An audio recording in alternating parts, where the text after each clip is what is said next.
আজকে মুকুন্দ কবিরাজকে আদেশ দিয়েছেন বিবাহ করার জন্য। তাহলে একটা মেয়ে দেখুন আপনারা, আপনাদের উপর দায়িত্ব দিলাম। মেয়ে পাওয়া যাবে? মেয়ে নেই? মেয়ে আছে আপনাদের এখানে? বিবাহিত না, বিবাহিত তো আছে, মানে অবিবাহিত। মুকুন্দের জন্য যেমন ছেলে যেমন পাত্র তেমন তো পাত্রী লাগবে। পাত্র তো কৃষ্ণ ভক্ত, আর পাত্রী যদি সিরিয়াল ভক্ত হয় সংসার সুখের হবে তো? ছেলে এইটা সংসার সুখের হবে? হবে না। তাহলে পাত্র যেমন পাত্রী তেমন লাগবে, তবেই সংসার সুখের হবে। একই সংসারের স্বামী স্ত্রী যদি একই পতির প্রতি হয় তবে সংসার সুখের হয়। তা দেখুন, গৌর হরির কৃপা যার মাথায় আছে তার কি কোনো কাজে অসুবিধা হবে? তাই আজকে দেখুন মুকুন্দ কবিরাজের জন্য একটি পাত্রী দেখা হলো, যার নাম হলো অনন্তা দেবী। এই অনন্তা দেবীর সঙ্গে শুভ দিনে শুভক্ষণে মুকুন্দ কবিরাজের বিবাহ হলো। দুজনে মিলে স্বামী স্ত্রীতে গোপীনাথের সেবা করতে লাগলো। দুজনে মিলে রোজ একই সঙ্গে প্রাতকালে উঠে স্নান করে গাছ থেকে ফুল তুলে দুজনে মিলে ভগবানের সেবা করে। রাধা কৃষ্ণ প্রাণ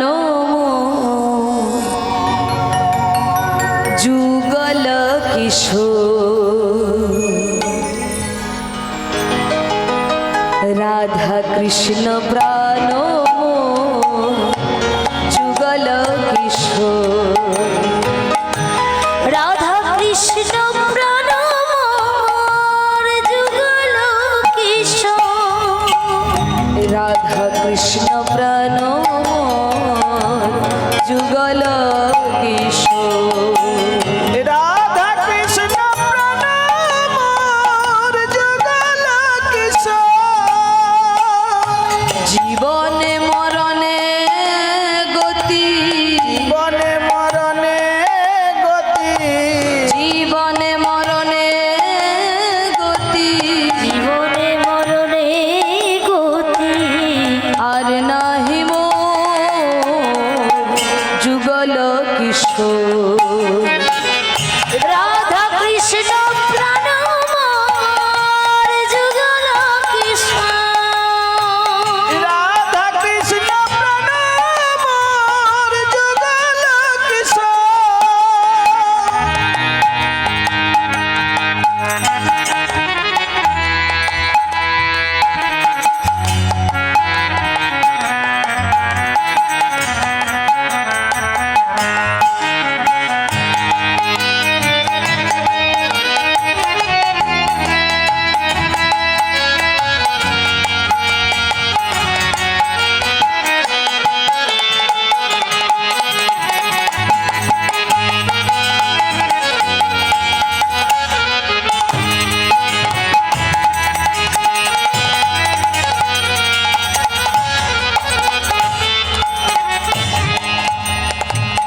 কালিন্দির কুলে কেলি তমালের বন, রতন বেদির পরে বসাব দুজন, কালিন্দির কুলে কেলি তমালের বন, রতন বেদির পরে বসাব দুজন, শ্যামগরি অঙ্গে দেব চুয়া চন্দনের গন্ধ, চামর ঢুলাব সদা হেরিব মুখ চন্দ্র, গাঁথিয়া মালতীর মালা, গাঁথিয়া মালতীর মালা, আমি গাঁথিয়া মালতীর মালা, গাথিয়া মালতীর মালা, দেব দুহার গলে, অধরে তুলিয়া দেব কর্পূর তাম্বুলে, রাধা কৃষ্ণ প্রাণ যুগল কিশোর, রাধা কৃষ্ণ প্রাণ মোর যুগল কিশোর।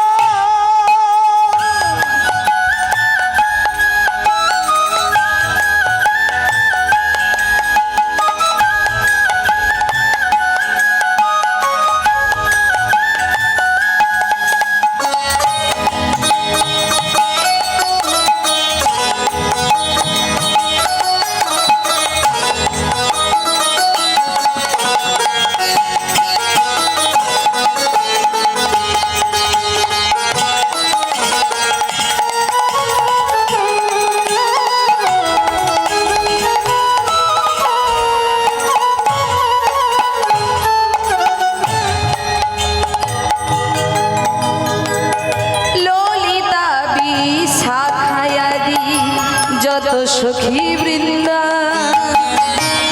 আজ্ঞায় করিব সেবা চরণার বৃন্দ ললিতা বিশাখায়াদি যত সখী বৃন্দা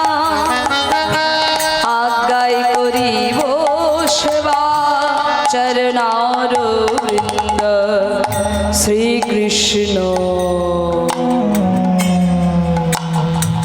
চৈতন্য প্রভু দাসের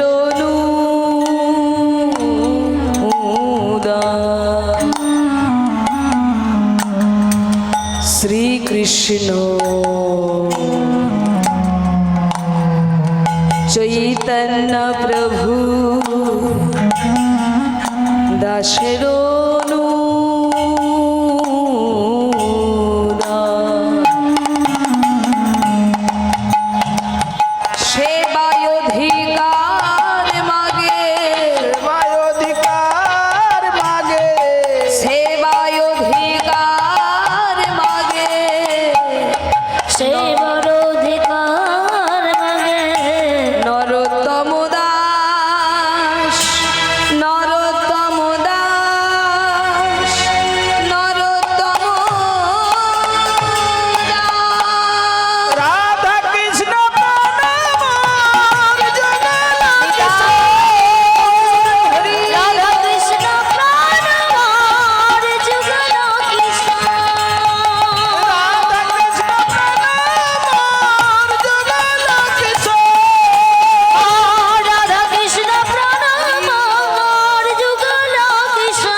কমে গেল দাদা।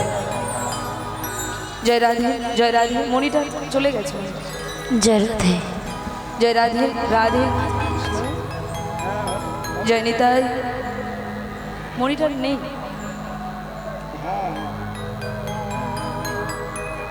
জয় রাধে, জয় রাধে। হরে কৃষ্ণ। জয় রাধে। হ্যাঁ এসছি। জয় রাধে, জয় জয় গোপীনাথ কি। ও মায়েরা দেরি হচ্ছে না, তাড়াতাড়ি মিলন করে দিচ্ছি। আপনাদের কষ্ট হচ্ছে বুঝতে পারছি। তা আচ্ছা ঠিক আছে, তা আপনাদের মধ্যে সব থেকে কাঙাল কে আছে আসুন তো। কিছু মনে করবে না, আসলে সেবা করতে একটু দেরি হয়ে গেছে। তা সব থেকে কাঙাল কে আছে উঠে এসো। কেউ কাঙাল নেই? কি হলো? কে কাঙাল আছে উঠে এসো। আরে উঠতে বললাম তো নাকি? তুমি কাঙাল? আচ্ছা এনাকে দেখে কাঙাল মনে হচ্ছে, আবার কমে গেছে কিন্তু দাদা। এনাকে দেখে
জয় রাধে,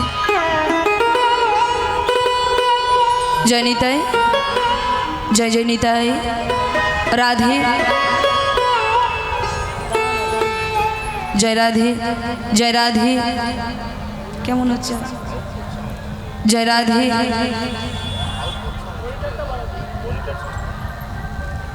জয় নিতাই, জয় জয় নিতাই, হরে কৃষ্ণ, রাধে, এবার এসেছে জয় রাধে। তা তুমি কাঙাল? ও মায়েরা, মুকুন্দ কবিরাজের একটা নিয়ম আছে, যে সব থেকে কাঙাল হবে আগে তার চিকিৎসা হবে। বড়লোকের চিকিৎসা পরে, গরিব দুঃখীর চিকিৎসা আগে। কিন্তু আজকের মায়েরা, যিনি বাংলার নবাব হুসেন সাহা, তিনি আজকে ফকির সেজে এসেছেন চিকিৎসা করাবেন বলে, যাতে তার চিকিৎসাটা আগে হয়। সেই জন্য ফকির সেজে ছদ্মবেশে এসেছেন। তা কবিরাজ বলছে তুমি কাঙাল, তা তোমার কি অসুবিধা? পেটের ব্যথা। কতদিন? 3-4 মাস ধরে হচ্ছে। 3-4 মাস। এর আগে চিকিৎসা করিয়েছো? অনেক দেখিয়েছি, কাজ হয় না? তা আমার গোপীনাথের কৃপায় কাজ হলেও হতে পারে। তা বাবা, তুমি এক কাজ করো, তুমি এই ধুলোর উপর একটু গড়াগড়ি দিয়ে দাও। ওই দাও। নিতাই গৌর হরি বল। এই দাঁড়ান দাঁড়ান দাঁড়ান, এত এরকম গড়াগড়ি দিলে কাজ হবে না। গায়ের জামাটা খুলে,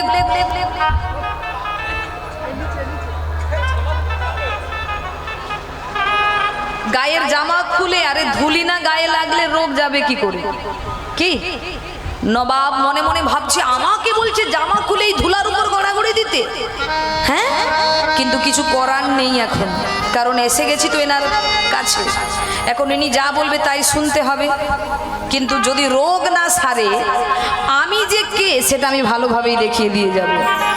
এই বলে নবাব কি করেছে বাবা, গায়ের জামাটা খুলে যেই না ওই কবিরাজের উঠোনে গড়াগড়ি দিয়েছে, অমনি গোপীনাথের কৃপায় সকল যন্ত্রণা দূরে গেছে। নিতাই গৌর হরি বল। বলে ধুলা নয়, ধুলি নয়, গোপীপদ রেণু। গোপীপদ রেণু।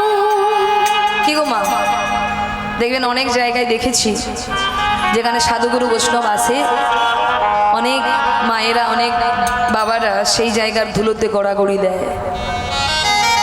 যারা জানে না তারা বলে এরা মনে হয় পাগল হয়ে গেছে, ধুলাই গড়াগড়ি দিচ্ছে কেন? হ্যাঁ, এখানে কি আছে? বলে শোনো, ধুলার যে কি গুণ যারা জানে তারা কখনো ওই ধুলাকে অবহেলা করে না। যেখানে সাধুগুরু বৈষ্ণবের ভিড় জমে, যেখানে ভক্তের পদধূলি পড়ে, ওই জায়গায় গোড়াগুড়ি তারাই দেয় যারা জানে। কি জানে না? ভক্তের ধুলার অনেক মহিমা। যে ধুলি আমার গোবিন্দ মেখেছিলেন মা, ভগবানও মেখেছিলেন। তবে কবে মেখেছিলেন, কাদের ধুলি মেখেছিলেন আজ আর বলবো না। আবার যদি কোনোদিন দেখা হয় আপনাদের সঙ্গে তখন বলে যাব। নিতাই গৌর হরি হরি বল। হরি হরি হরি। তা ভক্তমণ্ডলী মায়েরা, যেই না গড়াগড়ি দিয়েছে, কি হলো? নবাবের সকল যন্ত্রণা চলে গেল। যেই যন্ত্রণা চলে গেল, নবাবের চোখে এলো জল বাবা। নবাব মনে চিন্তা করলেন, আমি কত বড় বড় চিকিৎসকের কাছে গিয়েছি, কত টাকার ঔষধ খেয়েছি, কত বড় বড় ডাক্তার আমার চিকিৎসা করেছে, কিন্তু কেউ আমার রোগ সারাতে পারলো না। আর আজকে এই বাবাজির ঔষধ খাওয়া লাগলো না, শুধু উঠোনে গড়াগড়ি দিয়েছি, তাতেই যদি যন্ত্রণা চলে যায়, না জানি ঔষধ খেলে আরো কি হতো। নিতাই গৌর হরি বল। দেখুন মা, নবাবের মতো ব্যক্তির রোগ সারিয়ে তুললেন মুকুন্দ কবিরাজ। তার কর্মের দ্বারা অনেক উঁচুতে তিনি উঠে গেলেন। আর দেখবেন বাবা, যদি কেউ উঁচুতে উঠে যায়, তার ভেতরে একটা জিনিস বাসা বাঁধে। সেটা কি গো মা? অহংকার। আর অহংকার হলো পতনের মূল কারণ। আপনাকে অনেক উঁচুতে গোবিন্দ ওঠাবে, আর ওই উঁচু জায়গায় উঠে যদি কারো অহংকার হয়ে যায়, ওই উঁচু থেকে টেনে নামাতে গোবিন্দের এক মুহূর্ত সময় লাগে না মা। তাই দেখুন, আজকে অহংকারে বশীভূত হলেন মুকুন্দ। তিনি নিজেকে বড় কবিরাজ ভেবে নিলেন। আর যখনই নিজেকে বড় ভাবলেন, আর কোনো কাজ ঔষধ হচ্ছে না মা। একদিন কি হলো দেখুন, মুকুন্দ কবিরাজের একমাত্র পত্নী অনন্তা দেবী অসুস্থ হলেন। মৃত্যু যন্ত্রণায় ছটফট করতে লাগলেন, মৃত্যুর কোলে ঢলে পড়লেন। কিন্তু মুকুন্দ কবিরাজ কত চিকিৎসা করলো, কিন্তু রোগী ধরতে পারলো না মা।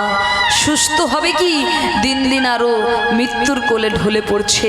যখন মুকুন্দ কবিরাজ বুঝতে পারলেন তার হাতে আর কিছু নেই, তিনি বুঝতে পারলেন তার শক্তি হারিয়ে যাচ্ছে, তার কর্মক্ষমতা হারিয়ে যাচ্ছে, তার ঔষধ আর কোনো কাজ করছে না। অমনি সেই বর্ধমান জেলা থেকে ছুটতে ছুটতে চলেছেন নবদ্বীপে। আর নবদ্বীপে গৌরহরি ভক্তগণের সঙ্গে নিয়ে কীর্তন করছে। আর নবদ্বীপে গিয়ে অমনি মুকুন্দ কবিরাজ ছুটতে ছুটতে গিয়ে গৌরহরির চরণ দুটি জড়িয়ে ধরে বলছে, গৌরহরি হে গৌর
কাজ করছে না কেন?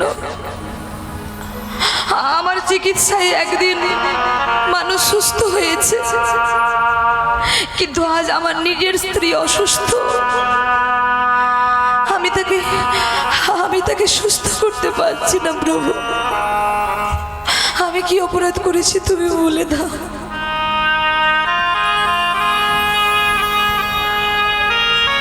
আমি কি অন্যায় করেছি? মুকুন্দ, তুমি কি বুঝতে পারছো না তুমি কোথায় অপরাধ করেছো? না প্রভু, আমি তো কিছু বুঝতে পারছি না আমার ভুলটা কি, আমি কি অন্যায় করেছি, আমি কি দোষ করেছি? মুকুন্দ, তুমি নিজেকে বড় ডাক্তার ভেবে নিয়েছো, বড় চিকিৎসক ভেবে নিয়েছো। তোমার মধ্যে অহংকার বাসা বেঁধেছে, তাই তো তোমার গুণাবলীগুলো নষ্ট হয়ে গেছে। আপনারা আশেপাশে এরকম দেখলে অনেকে লক্ষ্য করবেন মায়েরা, একদিন যে কোটি টাকার মালিক সে আজকে পথের ভিখারি হয়ে গেছে। একদিন যার সংসার আনন্দে ভরে থাকতো আজ তার সংসার থেকে দুঃখ বিদায় নিচ্ছে না, কষ্ট দূরে যাচ্ছে না। এগুলো কি? এগুলো হচ্ছে অহংকারের ফল মা। অহংকার এমন একটা বস্তু মা, আপনি না চাইলেও আপনার ঘরে আসবে। আপনি চাইবেন না কিন্তু তবু আসবে মা। কেন? আপনাকে পরীক্ষা করার জন্য। নিতাই গৌর হরি হরি বল। আপনি চাইবেন না যে আমি যেন ওই অহংকারে কোনোদিন না পড়ি, কিন্তু আসবে আপনার জীবনে। আর এলে আপনি যদি তাকে জায়গা দিয়ে ফেলেন নিজের হৃদয় মন্দিরে, তাহলে আপনার সব শেষ হয়ে যাবে। আর যতই অহংকার আপনার জীবনে আসুক না কেন, আপনি যদি তাকে বারবার তাড়িয়ে দেন, সে আর কোনোদিন আপনার ঘরে আসবে না। নিতাই গৌর হরি বল। তাই তোমার হয়েছে সেই দশা, তুমি নিজেকে বড় ডাক্তার ভেবে নিয়েছো, তাই তোমার ঔষধ আর কোনো কাজ করছে না। আর কোনোদিন তোমার ঔষধ আর কোনোদিন কাজ করবেও না। যতদিন না তোমার মন্দির থেকে অহংকার চলে যাবে, ততদিন তোমার আর কোনো ভালো গুণ তোমার থাকবে না। যেই না বলেছে অমনি মুকুন্দ কবিরাজ চোখের জলে ভাসতে ভাসতে বলছে, প্রভু কেউ না জানলেও তুমি তো জানো, বলো। আমি তো চাইনি বড় ডাক্তার হতে, বড় কবিরাজ হতে। আমার জীবনে যা কিছু পেয়েছি সব তোমারই কৃপা প্রভু। আমি সংসার ধর্ম গ্রহণ করতে চাইনি, কিন্তু তুমি আমাকে সংসারে পাঠিয়েছো। আমি আমি চিকিৎসা করতে চাইনি, তুমি আমাকে আদেশ দিয়েছো চিকিৎসা করার জন্য। আর এই কর্মময় জগতে চলতে গিয়ে যদি আমার মনের মধ্যে অহংকার বাসা বাঁধে, তুমি তো করুণাময়, তুমি তো জ্যোতির্ময় পুরুষ, দাও না প্রভু, আমার ভিতরের অহংকারগুলো দূর করে দাও। আমি যেন আবার আগের মতো হয়ে যাই, আমি যেন আমার খারাপ গুণটাকে বর্জন করতে পারি, আমি যেন আমার ভেতর থেকে অহংকারটাকে দূরে ফেলে দিতে পারি, আমি যেন সবাইকে ভালোবাসতে পারি, আমি যেন আমার অহংকার পরিত্যাগ করতে পারি। প্রভু ও গো দয়া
মুকুন্দ, যারা আমার চরণ ধরে ক্ষমা চায় আমি তাদের ক্ষমা করি, ক্ষমা করে দেওয়াই হলো আমার কর্তব্য। আমি তোমায় ক্ষমা করলাম, যাও মুকুন্দ, তোমার আবার ঔষধ কাজ করবে, তুমি সংসারে ফিরে যাও। আর মুকুন্দ হাতটা পাতো দেখি। যেই না মুকুন্দ কবিরাজ হাত পেতেছে মা, অমনি গৌরহরির মুখে ছিল তাম্বুল মানে পান, সেই চেবানো পান মুকুন্দের হাতে দিলেন আর দিয়ে বললেন এই পানটা নিয়ে গিয়ে তোমার স্ত্রীকে খাইয়ে দেবে, দেখবে তোমার স্ত্রী সুস্থ হয়ে যাবে। তাই মুকুন্দ কবিরাজ কি করেছে মা, মহাপ্রভুর চরণে প্রণাম করে মহাপ্রভুর দেওয়া পান হাতে নিয়ে নিজের ঘরে ফিরে এলেন। আর ফিরে এসে অনন্তা দেবীর বদনে দিলেন। আর যেই দিলেন মা, অনন্তা দেবীর ব্যাধি তো দূরে গেলই, সাথে সাথে একটা সুখবরও দেখা দিল। কি সুখবর? অনন্তা দেবী গর্ভবতী হলেন। আর 10 মাস 10 দিন পরে অনন্তা দেবীর কোল আলো করে ফুটফুটে পুত্র সন্তানের জন্ম হলো। দেখি একটু উলুধ্বনি করুন তো। আজ হেন কালে জনমিল শ্রী রঘুনন্দন, হেন কালে জনমিল শ্রী রঘুনন্দন, হেন কালে জনমিল শ্রী রঘুনন্দন, ওই হেন কালে জন্ম নিল শ্রী রঘুনন্দন। ওগো মুকুন্দ দাসের তখন আনন্দিত মন, হরি আনন্দিত মুকুন্দ দাসের তখন আনন্দিত মন। ওই মুকুন্দ দাসের তখন আনন্দিত মন। কবিরাজ মশাই, কবিরাজ মশাই, তোমার ছেলে হয়েছে গো। ও মায়েরা, যখন ভক্তরা সবাই পুষ্পাঞ্জলি দিচ্ছে কবিরাজের ঘরে, ঠিক সেই সময় সন্তান জন্ম নিয়েছে। বলছে তোমার ছেলে হয়েছে। কবিরাজ মশাই বললো তাহলে নিয়ে এসো আমার কাছে। তাই সেই সদ্যজাত শিশুকে কবিরাজের হাতে তুলে দেওয়া হলো। আর কবিরাজ মশাই কি করলেন মা, কি করলো জানো? শোনো তাহলে। আজ সরস্বতীর শ্রীচরণে করলো সমর্পণ, সরস্বতী শ্রী চরণে করল সমর্পণ। সরস্বতীর শ্রীচরণে করলো সমর্পণ। সরস্বতী চরণে করল সমর্পণ, বলে আশীর্বাদ করো মা, আর আশীর্বাদ করো মা, আশীর্বাদ করো মা, আরে আশীর্বাদ করো মা। কৃষ্ণ ভক্ত হতে পারে, আশীর্বাদ করো মা, কৃষ্ণ ভক্ত হতে পারে, আশীর্বাদ করো মা। যেন কৃষ্ণ ভক্ত হতে পারে, আশীর্বাদ করো মা। যেন কৃষ্ণ ভক্ত হতে পারে, আশীর্বাদ করো মা। ও মায়েরা, কি বর চাইলেন? কৃষ্ণ ভক্ত হয়। আর আমরা কি চাই?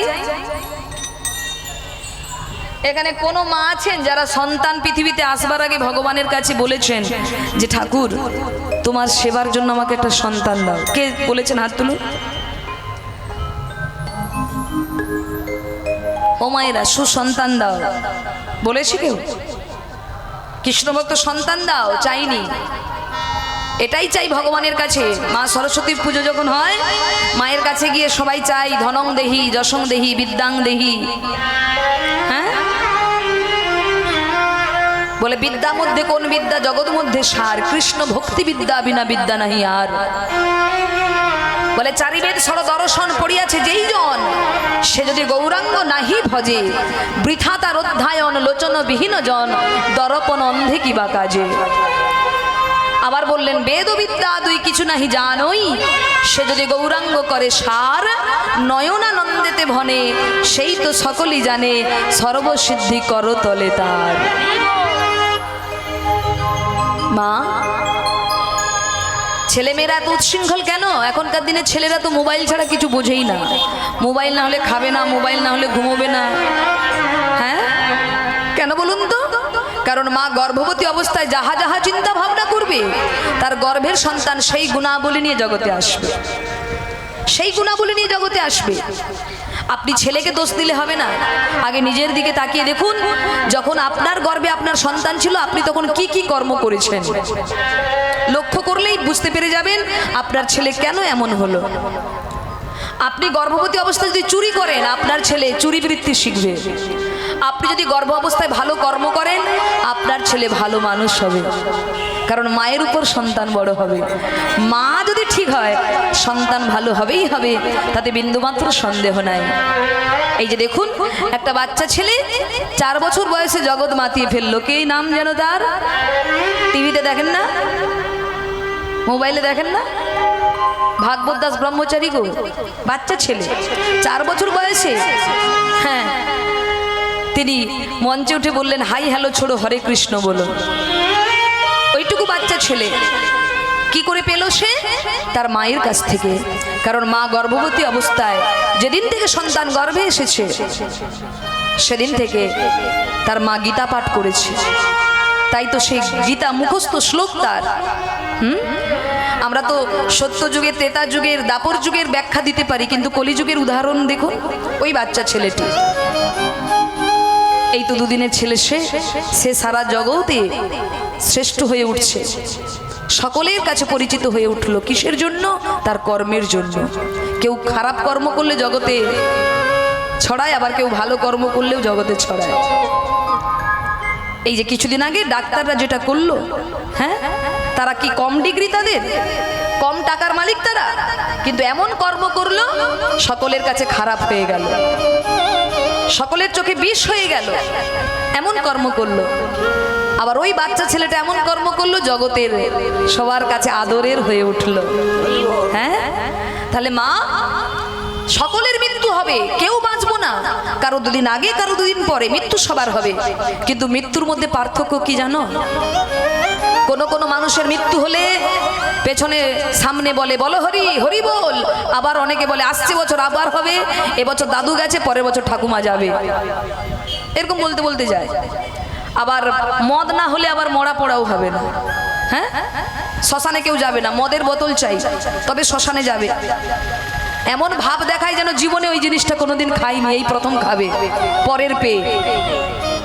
তার বাবা মারা গেছে, তার মা মারা গেছে, তারা যন্ত্রণা পাচ্ছে, এরা বলে মদ না দিলে শ্মশানে যাব না। হ্যাঁ, তার মানে কিরকম আমাদের মনোবৃত্তিটা দেখুন। কোথায় কেউ মারা গেছে তার বাড়ির পাশে, মানে মানুষদের পাশে কোথায় সান্ত্বনা দেবে, কোথায় তাদের পাশে দাঁড়াবে, কেঁদো না, দুঃখ করো না, না বলে মদের বোতল আগে এনে দাও তবে শ্মশানে। এবার মালিক কি করবে? মদের বোতল না দিলে তো মোড়া পোড়া হবে না, বলে কি আর করা যাবে, 1 পেটি নিয়ে আয় যা, ওরাও খাক আর আমরাও খাই, নিতাই গৌর হরি বল। হ্যাঁ, আবার দেখবেন বাবা, যখন ভালো মানুষের মৃত্যু হয়, সৎ ব্যক্তি, গুণবান ব্যক্তির মৃত্যু হয়, তার কিন্তু ওই মরা পোড়ানোর জন্য মদ আসে না, আসে। যখন কোনো সাধুগুরু বৈষ্ণবকে সমাধি দেওয়া হয়, দেখেছেন তাদের নিয়ম আচার আচরণ কেমন? ওখানেই বোঝা যায় কে নরকে যাবে কে আর কে স্বর্গে যাবে, কে স্বর্গে যাবে কে নরকে যাবে, ওখানেই বোঝা যায়। আমাদের কর্ম। তাই ভক্তমণ্ডলী, ভক্তিমতী মায়েরা, ছেলে মেয়েকে মানুষ তৈরি করতে হবে, না হলে যদি অমানুষ তৈরি করে ফেলেন সারা জীবন আপনাকে কাঁদতে হবে। একদিন আপনি ছেলে পাননি বলে ভগবানের কাছে কেঁদেছেন, ঠাকুর আমাকে সন্তান দাও, আবার একদিন ওই ছেলে আপনাকে এমন যন্ত্রণা দেবে, ওই ছেলের জন্যই আপনি আবার ভগবানের কাছে বলতে চাইবেন, ঠাকুর ভুল করেছে আর কোনোদিন চাইবো না, তোমার সন্তান তুমি ফিরিয়ে নাও। নিতাই গৌর হরি বল। হ্যাঁ, কারণ এমন আমি বলতে শুনেছি পিতামাতাকে, এত যন্ত্রণা দিচ্ছে সন্তান, বাবা গুমরে গুমরে কেঁদে বলছে, ঠাকুর আগামী জন্ম বলে যদি কিছু থাকে তাহলে নিঃসন্তান করে পাঠিও। কেন না, যে সন্তানের জন্য কোনোদিন চোখের পাতা এক করতে পারিনি।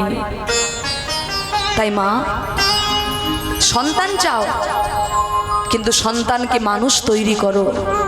আর মানুষ তৈরি করতে গেলে সর্বপ্রথম আপনাকে সৎসঙ্গে যেতে হবে, সাধু সঙ্গের বাজারে যেতে হবে। কেন, গর্ভবতী অবস্থায় যদি আপনি ভালো ভালো কাজ করেন, ভালো ভালো কথা শোনেন, ভালো ভালো কর্ম করেন, আপনার গর্ভের সন্তান ভালো হবেই। প্রথমে হবে মা, মা ভালো হলে সন্তান ভালো হবে। তারপর বাবা পরিবেশ, পরিবেশটা কেমন, পরিবেশ যদি গন্ডগোল হয়, আপনি যতই ভালো সন্তান জন্ম দিন, পরিবেশের গুণে সন্তান খারাপ হয়ে যাবে। তারপরে যে স্কুলে আপনি শিক্ষা করতে পাঠাবেন সন্তানকে, সেই শিক্ষক কেমন, সেই গুরু কেমন, সেই গুরু যদি গুরু না হয়ে যদি অন্য কিছু হয়, শুধু অর্থের জন্য পড়াবে আর কিছু নয়, তাহলে কিন্তু সন্তান মানুষ করতে পারবেন না। তারপর আপনি আপনার ছেলেকে কলেজে পাঠালেন, ওই কলেজে গিয়ে এমন বন্ধুর পাল্লায় সে পড়েছে, আপনার ব্রেনিয়াল স্টুডেন্ট সে হয়ে গেছে, ও মায়েরা, নেশাগ্রস্ত।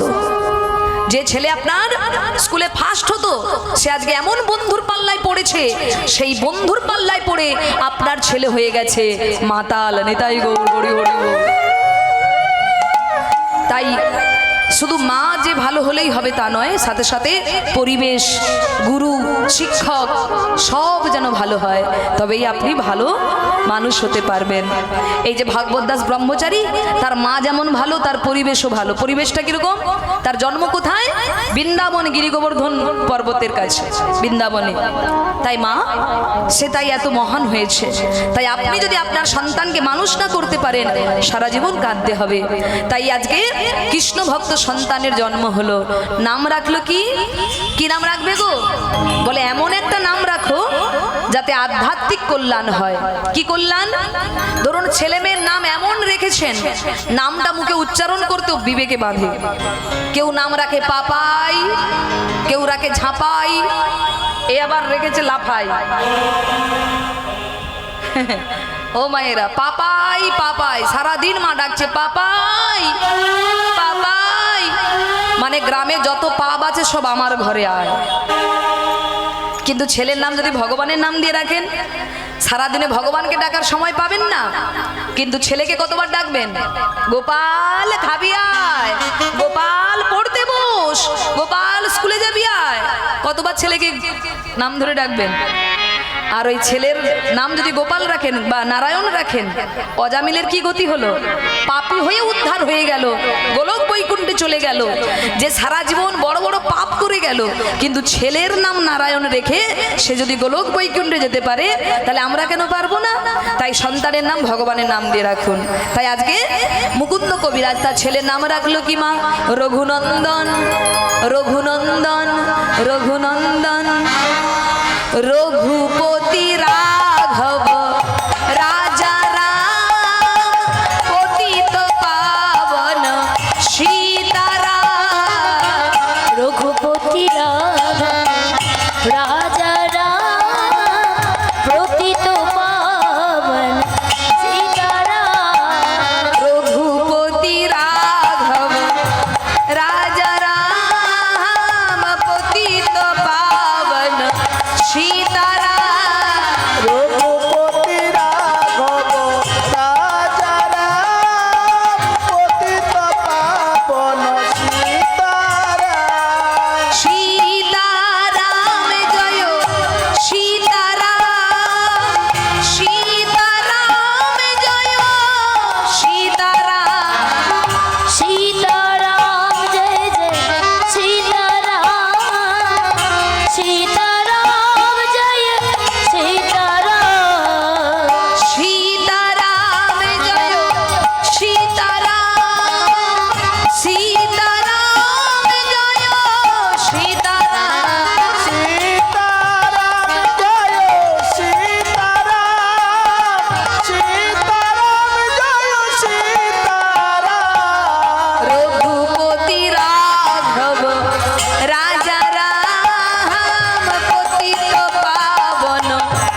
হচ্ছে মা গো রঘুনন্দন।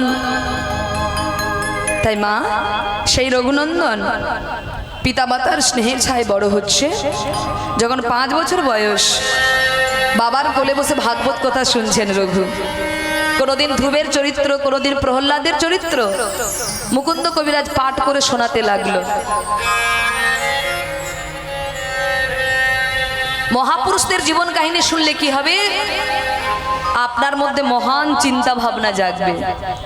দেখবেন বাচ্চারা হলেন, শিশুরা হলেন ওই কাদা মাটির ডোলা। কাদা মাটিকে, ওই কাদা মাটি দিয়ে আপনি যেটাই বানাতে চাইবেন সেটাই বানাতে পারবেন। কিন্তু ওই কাদা মাটিটা যদি শক্ত হয়ে যায় আর কিছু বানাতে পারবেন? তেমনি শিশুরা হলো ওই কাদার ডোলা। আপনি আপনার শিশুকে যদি মানুষ করতে চান মানুষ হবে, যদি দেবতা বানাতে চান ও দেবতা হবে কর্মের দ্বারা। আবার যদি আপনার ছেলেকে চোর ডাকাত ছিনতাই বানাতে চান, খুনি বানাতে চান, ও কিন্তু সেটাই হবে। নিতাই গৌর হরি হরি হরি। কি হলো, যাচ্ছ কোথায়? একটু কি দয়া মায়া নেই, চলে যাচ্ছ?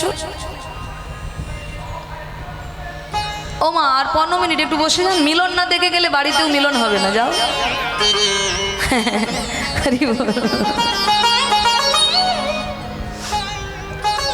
চলে যাবে? সত্যি চলে যাবে?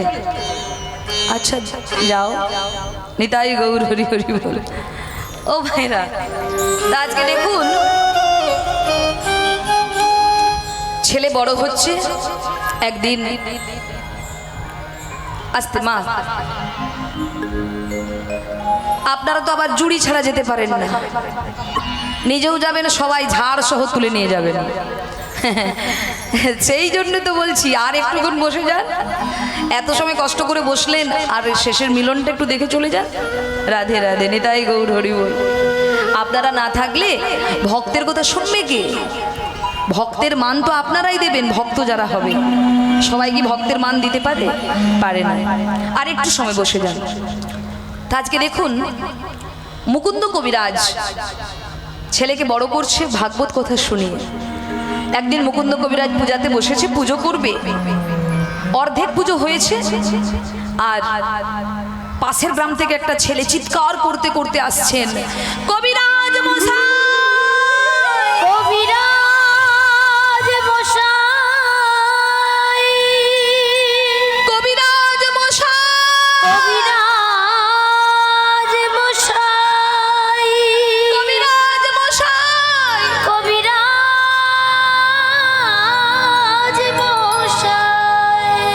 কবিরাজ মশাই আপনি তাড়াতাড়ি চলুন। কবিরাজ মশাই আপনি তাড়াতাড়ি চলুন, আমার বাবার বড় বিপদ। কবিরাজ মশাই আপনি না গেলে আমার বাবাকে বাঁচাতে পারবো না।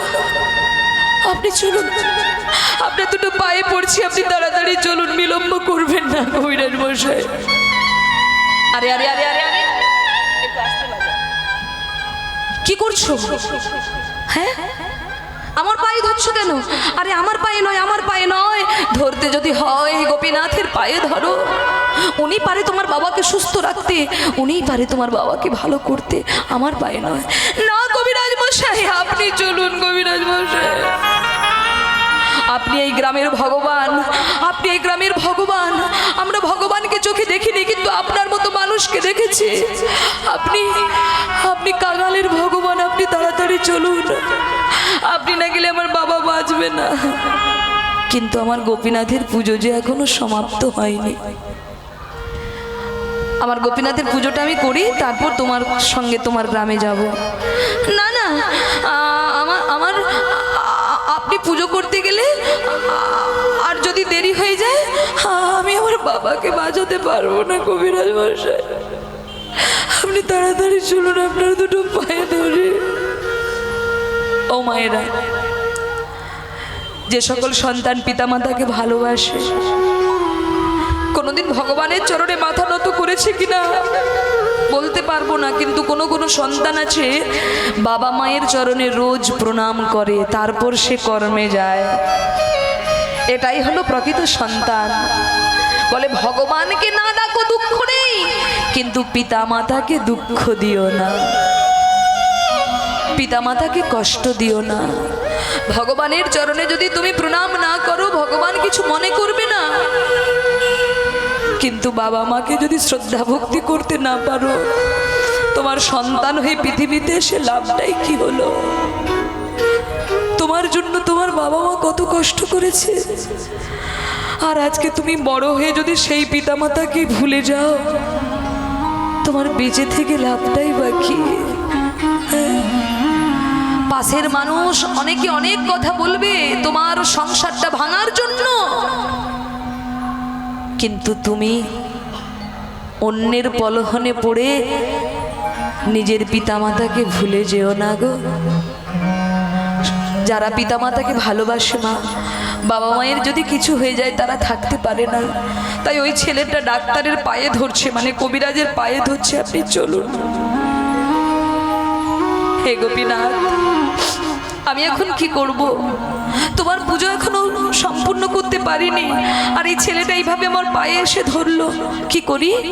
হঠাৎ মনে পড়লো রঘুনন্দনের কথা। একদিন তো ওই এই পুজোর দায়িত্ব নেবে, তা আজকে যদি একটু ওকে ঠাকুর ঘরে পাঠানো যায়, তাই ডাক দিয়েছে, রঘু রঘু রঘু। বাবা, তুমি আমাকে ডাকছো বাবা? রঘু রঘু, দেখ না এই ছেলেটা এসেছে, এর বাবার খুব বিপদ, আমাকে এক্ষুনি চিকিৎসার জন্য যেতে হবে। তা বাবা, আজকে তুই গোপীনাথের পুজোটা করে দিবি বাবা? ও বাবা, আমি কি করে পুজো করব বাবা? আমি তো মন্ত্রই জানি না। আমি কি করে পুজো করব বাবা? আমি তো মন্ত্রই জানি না।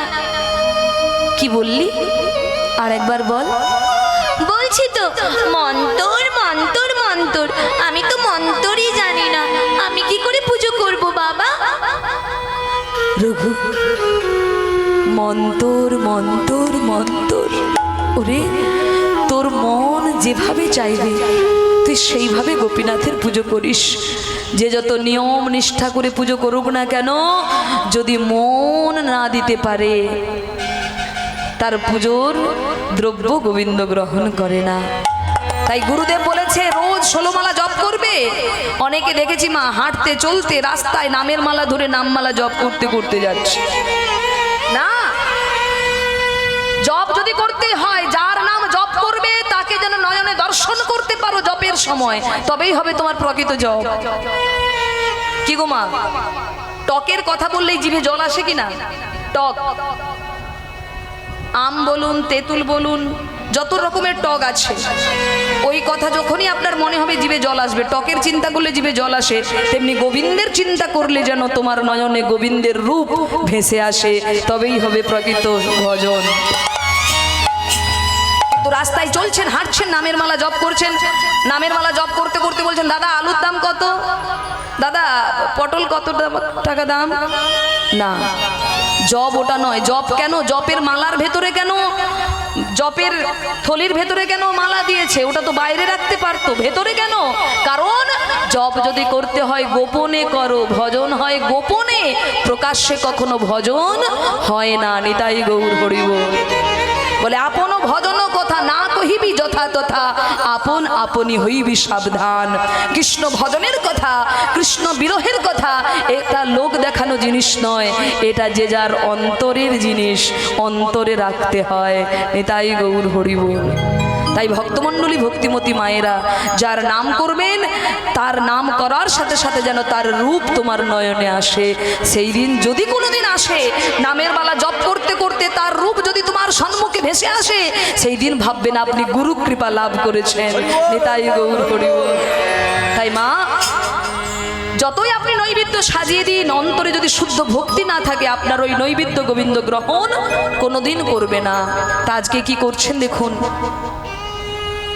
মন্ত্র লাগবে না, মন দিয়ে ডাকিস আমি আসি রে, এই বলে 5 বছরের ছেলে রঘুনন্দনের উপর দায়িত্ব দিয়ে মুকুন্দ কবিরাজ পাশের গ্রামে চিকিৎসা করতে গেলেন। আর বাবা এদিকে রঘুনন্দন কি করলেন? সেই মায়ের বানানো নাড়ু নিয়ে চলেছেন গোপীনাথের পুজো করতে। कभी राम बन के कभी श्याम बन के चले आना प्रभु जी चली आना। निताई गौर हरि बोल। शाम बन के चलियाना प्रभु जी चलियाना तो कभी राम बन के कभी श्याम बन के चली आना प्रभु जी चली आना। कभी राम बन के कभी श्याम बन के चली आना प्रभु जी चली आना। तुम राम रूप में आना राम रूप में आना तुम राम रूप में आना। तू राम रूप में आना। सीता साथ लेके धनुष हाथ लेके चली आना प्रभु जी चली आना। सीता साथ लेके धोलू हाथ लेके चलियाना प्रभु जी चलियाना तो सीता साथ लेके धनुष हाथ लेके चली आना प्रभु जी चली आना। सीता साथ लेके धनुराग लेके चली आना प्रभु जी चली आना। हरि बोल।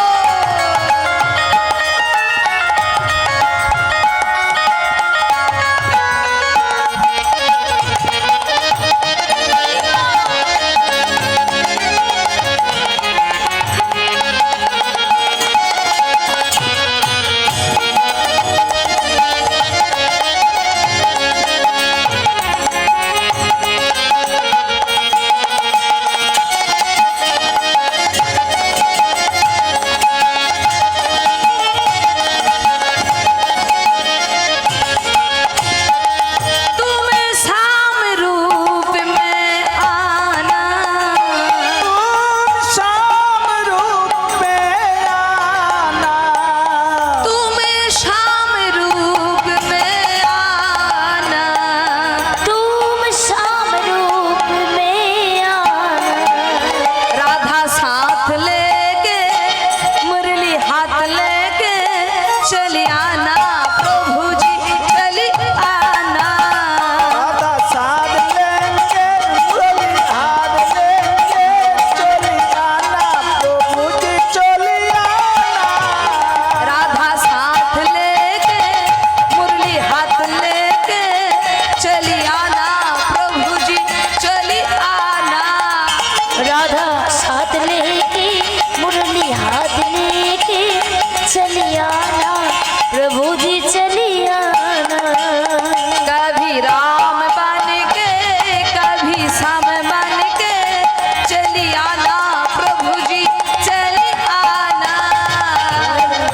बन के निताई गौर हरि बोल। चलियाना प्रभु जी चलियाना चली आना प्रभु जी चली आना। चली आना प्रभु जी चली आना। चली आना प्रभु जी चली आना। গোপীনাথ ও গোপীনাথ, জানো তো আজকে তোমার সেবার দায়িত্ব বাবা আমাকে দিয়ে গেছে, তাই তাড়াতাড়ি এসে নাড়ুগুলো খেয়ে নাও। কি হলো, শুনতে পাচ্ছ না বুঝি? এসো নাড়ুগুলো খেয়ে নাও। ও আসলে দরজা খোলা আছে তো, তাই তুমি খাচ্ছ না। আমি দেখেছি বাবা যখন তোমার সেবা দেয় তখন দরজা বন্ধ করে দেয়। দাঁড়াও, আমি দরজা বন্ধ করে দিচ্ছি।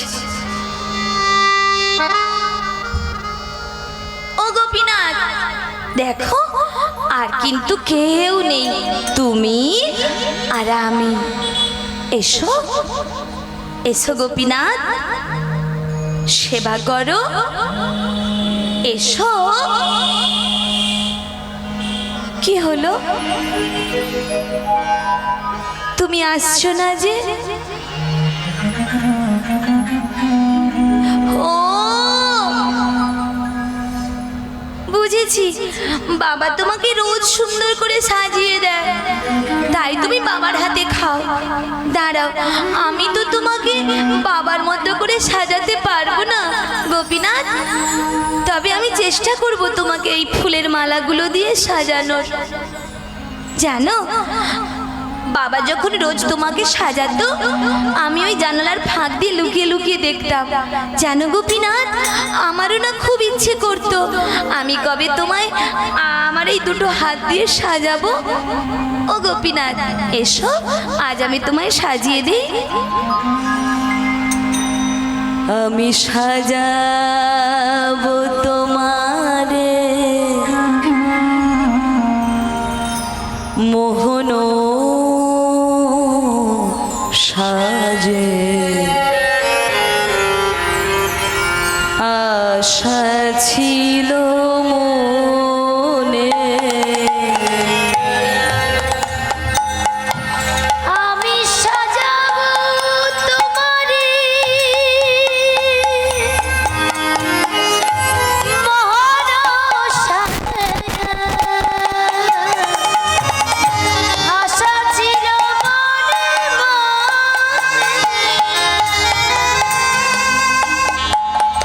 আমি সাজাবো তোমার মোহন সাজে,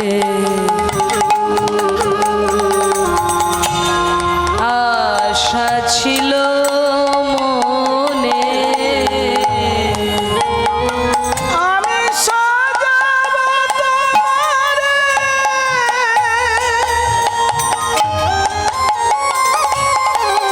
মন সাজে,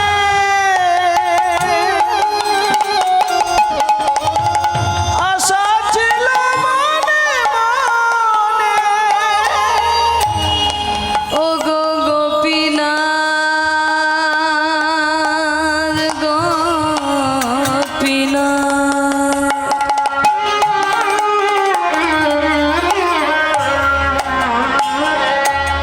ও গো গোপীনাথ। আমি সাজাবো তোমারে মোহন সাজে, আশা ছিল মনে মনে, আমি সাজাবো তোমারে মন সাজে, আশা ছিল মনে মনে। জানো গোপীনাথ, আমি তোমায় কেমন করে সাজাবো জানো? শোনো ও গোপীনাথ, মিশাইয়া ভক্তি চন্দনে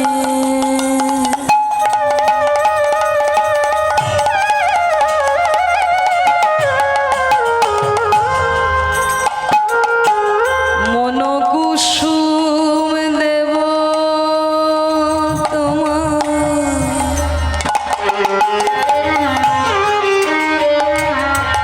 ও রাঙা চরণে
ভারী সুন্দর লাগছে। এসো এবার খাও। কি হলো, খাচ্ছ না যে? বাবা তো বলেছে মন দিয়ে ডাকলেই নাকি তুমি চলে আসবে, তাহলে এতবার ডাকছি আসছো না কেন? খাও। কি হলো, খাও। খাবে না?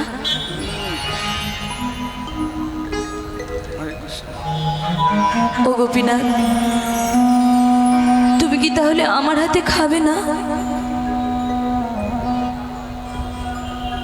ও বুঝেছি, যারা পাপী হয়, যারা অপরাধী হয়, তাদের হাতে তুমি নাকি খাও না। তুমি প্রহ্লাদের ডাকে সাড়া দিয়েছ, ধ্রুবের ডাকে সাড়া দিয়েছ, কিন্তু পাপীদের তুমি বিনাশ করেছ। বুঝেছি, আমি পাপী, আমি অপরাধী, তাই তো তুমি আমার হাতে খাচ্ছ না। বুঝেছি গোপীনাথ, আমার হাতে তুমি খাবে না। তাহলে তুমিও দেখো আমি কি করি। যে দেহ তোমার সেবায় লাগে না, সেই দেহ থাকার থেকে না থাকাই ভালো। বাবা এলে আমি কি বলবো যে আমি তোমায় খাওয়াতে পারিনি? দেখো তাহলে আমি কি করি। এই বলে রঘুনন্দন ওই গোপীনাথের শ্রীচরণ তলে মাথা ঠুকছে আর বলছে, খাও খাও খাও।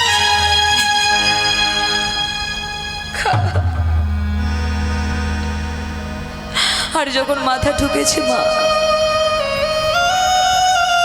ওই কপাল ফেটে ঝরঝর করে রক্ত পড়ছে। আর যেই না রক্ত পড়েছে মাগো,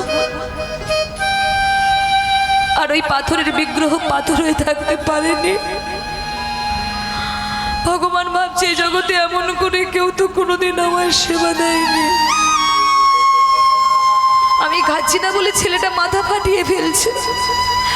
এখন যদি আমি ওর কাছে না যাই, না জানি ও আরো কি করবে। তাই ভগবান থাকতে না পেরে বালক রূপ ধারণ করে হাত পেতে বলছে, রঘু রঘু, এই তো আমি এসেছি। রঘু, দে দে দে আমায় নাড়ু দে, আমায় খুব ক্ষুধা লেগেছে, দে আমায় নাড়ু দে। গোপীনাথ গোপীনাথ গোপীনাথ গোপীনাথ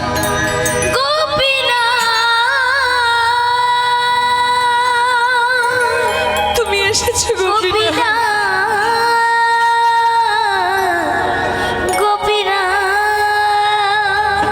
গোপীনাথ তুমি এসেছো গোপীনাথ। তবে বন্ধু এলে যখন, এত দেরি করে এলে কেন? এমন করে না ডাকলে তুমি বুঝি আসো না? এমন করে না ডাকলে তুমি বুঝি কাউকে কৃপা করো না? গোপীনাথ, তুমি নাড়ুগুলো খেয়ে নাও। রঘু, দে আমায় খুব ক্ষুধা পেয়েছে, দে নাড়ু দে। এই বলে মাগো ওই পাথরের বিগ্রহ সচল হয়ে একটা একটা করে নাড়ু হাতে তুলে সেবা করছে। আর যখন সেবা করছে, রঘুনন্দন দর্শন করে বলছে, গোপীনাথ, ও গোপীনাথ, তুমি তো এত নাড়ু কোনোদিন খাওনি। আমি দেখেছি বাবা যখন পুজো করে বাইরে বেরিয়ে আসে, তখন থালার মধ্যে অনেক নাড়ু থাকে, কিন্তু আজকে তুমি সব নাড়ু খেয়ে নিচ্ছ যে? আমার বাবার জন্য প্রসাদ রাখো। আমার বাবা তো আবার তোমার প্রসাদ ছাড়া জলগ্রহণও করবে না। ও গোপীনাথ, আমার বাবার জন্য একটু প্রসাদ রাখো। রঘু, তুই ঠিক বলেছিস রে। তোর বাবার থালায় অনেক নাড়ু থাকে, জানিস রঘু, এই জগতে কত মন্দিরে কত ভক্ত কত নিয়ম করে নিষ্ঠা করে নানা বিবিধ রন্ধন করে আমার ভোগের থালা সাজিয়ে দেয়, কিন্তু যেমন সাজিয়ে দেয় তেমনই থাকে। সেখান থেকে কোনোদিন এতটুকু কমে যায় না। কিন্তু আজ এত নাড়ু কেন খাচ্ছি জানিস? ওরে, তোর মতো এমন করে ভালোবেসে কেউ যে কোনোদিন আমায় ডাকেনি রঘু, কোনোদিন কেউ আমাকে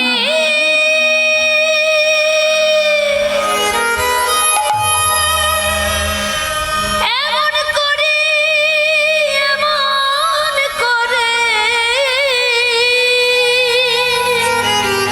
কেউ কোনোদিন ডাকে কেউ কোনোদিন আমার ভালোবেসে ডাকে না রে। রঘু, আমি যে বড় ভালোবাসার কাঙাল রে রঘু। যদি কেউ আমায় ভালোবাসে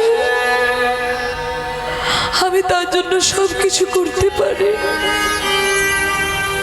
কিন্তু গোপীনাথ, একটা নাড়ু তো অন্তত রাখতে পারো বলো?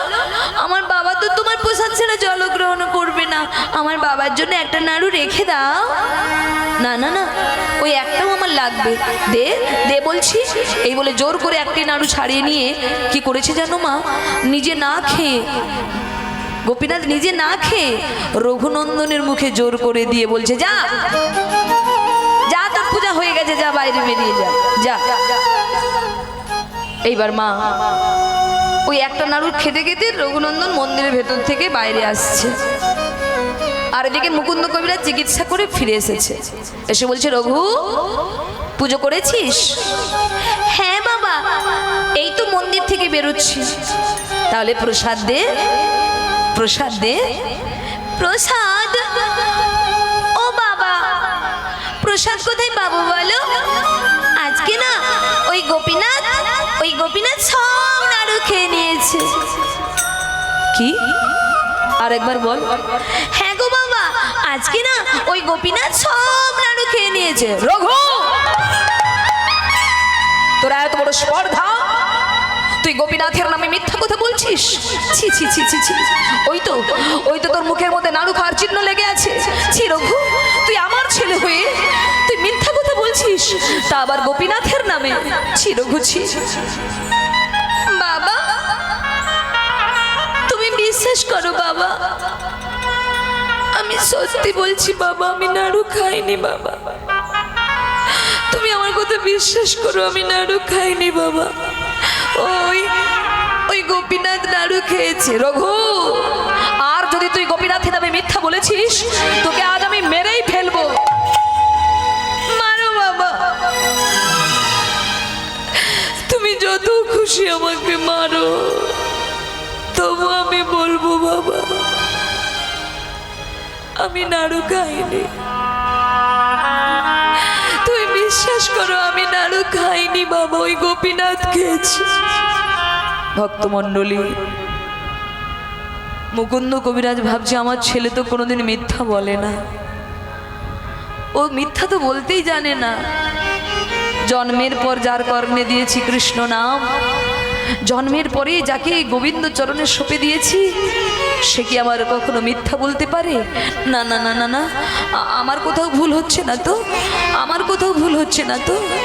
তাই বাবা পরের দিন পরীক্ষা করার জন্য মুকুন্দ কবিরাজ রঘুনন্দনকে ডেকে বলছে, রঘু রঘু, আজকেও আমায় চিকিৎসায় যেতে হবে বাবা, তাই আজকে তুই গোপীনাথের পুজোটা করে দিস। কিন্তু বাবা, ওই গোপীনাথের পুজো আমি আর করব না। কেন? কারণ তুমি তো আমার কথা বিশ্বাসই করো না। ঠিক আছে, তুই আজকের দিনটা করে দিস, তোকে আর কোনোদিন করতে হবে না। এই বলে ছেলেকে পূজার দায়িত্ব দিয়ে চিকিৎসায় না গিয়ে মন্দিরের পিছনে লুকিয়ে আছে। আজকে সে দেখবে নিজের চোখে কে ঠিক, তার ছেলে নাকি সে। তাই তাই লুকিয়ে আছেন মন্দিরের পেছনে। আর এদিকে রঘুনন্দন মন্দিরের দরজা খুলে ভেতরে প্রবেশ করে ডাক দিয়েছে, গোপীনাথ, ও গোপীনাথ, এই তুমি হলে না যত নষ্টের গোড়া, বুঝেছো? কালকে কত করে তোমায় বললাম সব নাড়ু খাবে না, খাবে না, খাবে না, তবু তুমি জোর করে খেয়েছো। আমার খেয়েছো তো খেয়েছো, আমাকে খাওয়ানোর কি দরকার ছিল? জানো, বাবা ভেবেছে আমি খেয়ে তোমার নাম দিয়েছি। শোনো, আজকে কিন্তু সব নাড়ু খাবে না, কেমন? আজকে আমার বাবার জন্য প্রসাদ রেখো, সব নাড়ু কিন্তু খাবে না। কি ব্যাপার? আমার ছেলে মন্দিরের ভেতরে কার সঙ্গে কথা বলছে? আমার ছেলে কার সঙ্গে কথা বলছে? মন্দিরে তো গোপীনাথ ছাড়া আর কেউ নেই। না না না না, ভালো করে একটু শুনি তো। এই বলে মন্দিরের পিছন থেকে মন্দিরের সম্মুখে এলেন আর মন্দিরের দরজায় কান পেতে শুনতে লাগলেন। আর এদিকে রঘুনন্দন বারবার বলছে, গোপীনাথ, ও গোপীনাথ, খাও, নাড়ু খাও। যেই না গোপীনাথ একটা নাড়ু নিয়ে হাতে তুলেছে, হাতে নিয়ে যেই না একটা কামড় দিয়েছে, অমনি মুকুন্দ কবিরাজ ধাক্কা মেরে মন্দিরের দরজাটা খুলে দিয়েছে। রঘু, রঘু, রঘু, রঘু, তুই কার সঙ্গে কথা বলছিলিস? কাকে তুই বারবার নাড়ু খাওয়ার কথা বলছিলিস? রঘু, এই মন্দিরে গোপীনাথ ছাড়া তো আর কেউ নেই, কাকে তুই খাওয়ার কথা বলছিলিস? বাবা, তুমি এসেছো, ভালোই হয়েছে। তুমি তো আমার মুখের কথা বিশ্বাসই করতে চাও না, তাহলে আজ তুমি নিজের চোখে দেখো। ওই দেখো বাবা, ওই দেখো গোপীনাথ কেমন করে নাড়ু খাচ্ছে, তুমি নিজের চোখে দেখো। কিন্তু মা, রঘুনন্দন যা দেখছে মুকুন্দ কবিরাজ তা দেখতে পাচ্ছে না। রঘুনন্দন দেখছে পাথরের বিগ্রহ নয়, ওটা সচল গোপীনাথ, রক্ত মাংসের দেহ, সচল নাড়ু খাচ্ছে। আর মুকুন্দ কবিরাজ দেখছে পাথরের বিগ্রহ দাঁড়িয়ে আছে। রঘু, তুই কি আমাকে বোকা ভেবেছিস? কোথায় কোথায় গোপীনাথ নাড়ু খাচ্ছে? বাবা, ওই দেখো খাচ্ছে নাড়ু, কিন্তু আমি তো দেখতে পাচ্ছি না। আর যেই না বলেছে দেখতে পাচ্ছি না, অমনি রঘুনন্দন বলছে, গোপীনাথ, তুমি কি চাও বলো তো?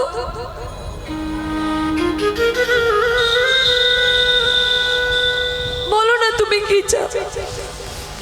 তুমি কি চাও? বাবা আমাকে বকুক, মারুক? ও গোপীনাথ, আমি যা দেখতে পাচ্ছি আমার বাবা কেন তা পাচ্ছে না? রঘু, আসলে কি জানিস, তোর যে শুদ্ধ নয়ন আছে, তোর বাবার যে সেই শুদ্ধ নয়ন নেই রে। তাই তুই আমাকে দেখতে পাচ্ছিস, কিন্তু তোর বাবা আমাকে দেখতে পাচ্ছে না। কিন্তু গোপীনাথ, আমার বাবাকে যদি তুমি দেখা না দাও, আমার বাবা ভাববে আমি মিথ্যা বলছি। আমার বাবাকে একবার দেখা দাও না গোপীনাথ, আমার বাবাকে একবার দেখা দাও। বেশ, তুই যদি তোর বাবাকে স্পর্শ করিস, তোর বাবা তবেই আমাকে দেখতে পাবে। যেই না বলেছে মা, অমনি রঘুনন্দন ছুটে বাবাকে জড়িয়ে ধরে বলছে, ও বাবা, বাবা, ওই দেখো কেমন করে গোপীনাথ একটি একটি করে নাড়ু খাচ্ছে, তুমি দেখো। আর যেই না বলেছে ওই দেখো, অমনি মুকুন্দ কবিরাজ দেখছে মা, ওই থালা থেকে একটা একটা করে নাড়ু নিয়ে ওই পাথরের বিগ্রহ সচল হয়ে একটা একটা করে নাড়ু সেবা করছে। আর যেই না দেখতে পেয়েছে, অমনি মুকুন্দ কবিরাজ আর থাকতে পারলেন না, অমনি আছাড় খেয়ে পড়েছে গোপীনাথের শ্রীচরণ তলে। গোপীনাথ,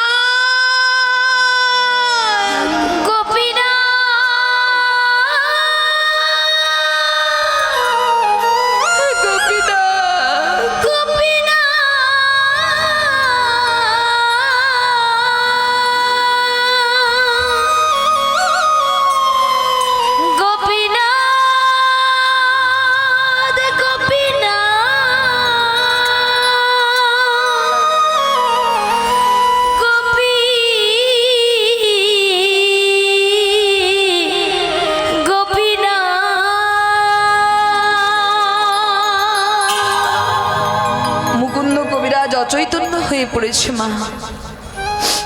অমনি রঘুনন্দন চরণামৃত দিয়ে বলছে, বাবা বাবা কি হয়েছে তোমার? অমনি চরণামৃত পান করে মুকুন্দ কবিরাজের চৈতন্য এলো, বলে উঠল, রঘু আমি সারা জীবন গোপীনাথের পুজো করেছি বাবা, মন্ত্র দিয়ে পুজো করেছি, তাই তো সে আমার কাছে পাথর। আর তুই তোর মন দিয়ে পুজো করে, মন্ত্র না দিয়ে মন দিয়ে পুজো করে একদিনেই তুই পাথরকে সচল করেছিস বাবা। ওরে ওরে আজ থেকে তুই আমার পুত্র নোস রঘু, আজ থেকে তুই আমার পিতা আর আমি তোর পুত্র। আজ থেকে তুই আমার পিতা, আমি তোর পুত্র। আমি বাবা হয়ে যা পারিনি, তুই ছেলে হয়ে করেছিস। আজকে তোর জন্য আমি গোপীনাথকে দর্শন করতে পেরেছি রঘু। রঘু গোপীনাথের হাতে কি ওই নাড়ু থাকবে? গোপীনাথ বলল, এই অর্ধেক নাড়ু আমার হাতে সারা জীবন থাকবে, জগৎকে সাক্ষী দেবার জন্য। আমি যে রঘুনন্দনের হাতে নাড়ু সেবা করেছি, এটা জগৎকে সাক্ষী দেবার জন্য আজও গোপীনাথের হাতে সেই নাড়ু আছে মা। যারা ভক্তির নয়ন নিয়ে যাবে শ্রীখণ্ডে, তারা দেখবে গোপীনাথের হাতে নারকেলের নাড়ু, গোপীনাথ নাড়ু খাচ্ছে। আর যারা আমার মতো ভক্তিহীনা, তারা দেখবে গোপীনাথের হাতে পাথরের নাড়ু ধরে দাঁড়িয়ে আছে। তাই মা, আজ এখানে আমরা রঘুনন্দন লীলা সমাপ্ত করব। তাই সবাই মিলে দুটি বাহু তুলে একবার বলুন, জয় জয় রঘুনন্দন কি, জয় জয় রঘুনন্দন কি, জয় জয় রঘুনন্দন কি, জয় জয় গোপীনাথ কি, জয় জয় গোপীনাথ কি, জয় জয় গোপীনাথ কি।